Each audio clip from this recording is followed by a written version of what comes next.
Sem Maja, sem mamica 3 otrok in prvič sem postala mama zelo mlada, za zdajšnje razmere.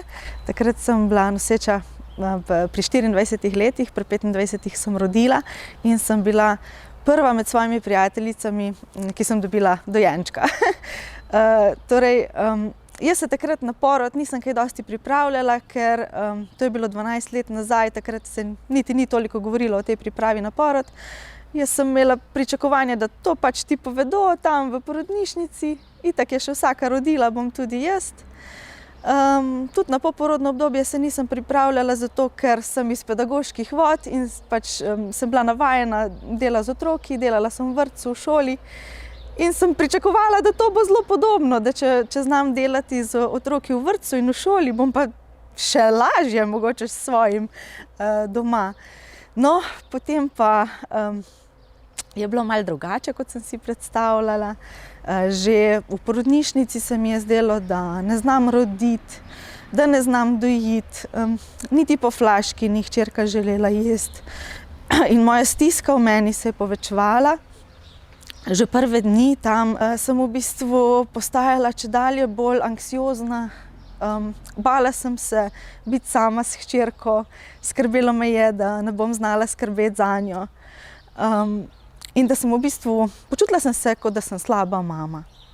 Ves čas sem bila utrujena, tudi če sem dovolj spala, bi še vedno še kar spala.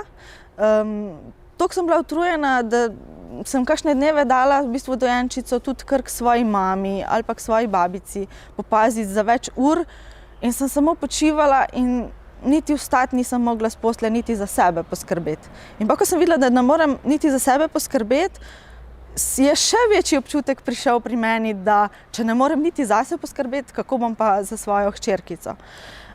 Potem veliko je bilo teh občutkov nihanja razpoloženja. En dan sem bila zelo srečna, drug dan pa lahko čisto v drugih občutkih, kaj mi je bilo tega treba, pa tudi groba sem bila do dojenčice.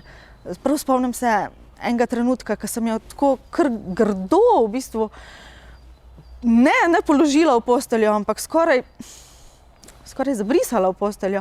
Dudo ji držala, da bi nehala jokati. Pač to je bilo tako, da bi bilo že kar malo na meji, no, nasilja skoraj. Seveda je pol prišel takoj za tem občutek krivde, Maja, kaj pa delaš, to je ja tvoj otrok. Kako si lahko takšna do njega.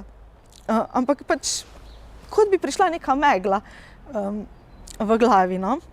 Jaz sem celo, zdaj se spomnim, da sem razmišljala, da bi mogoče šla do zdravnika, ampak se mi je zdelo, da če bom jaz šla k zdravniku, me bodo poslali k psihiatru, dali mi bojo neka zdravila, jaz bom to dobila v zdravstveno kartoteko. Kaj če, saj pravim, to so bili neki nerazumni strahovi, ki jih zdaj razumem, ampak takrat jih pa nisem. Takrat sem razmišljala, mogoče mi bodo vzeli otroka. Mogoče ne bom nikjer več v nobeni šoli v vrtcu dobila službe, če bom jaz imela štempelj, da imam poporodno depresijo. Danes sem zelo vesela, da se več govori o tem in da ni več toliko stigme nad poporodno depresijo, da tudi mamice povejo svojo zgodbo, zato tudi jaz jo govorim s svojim obrazom, ne želim biti zakrita, ravno zato, ker ne želim, da je to stigma. Poiskati pomoč ni znak, da si poražen, ampak v bistvu si zmagovalec, zato ker greš po moč, po svojo moč.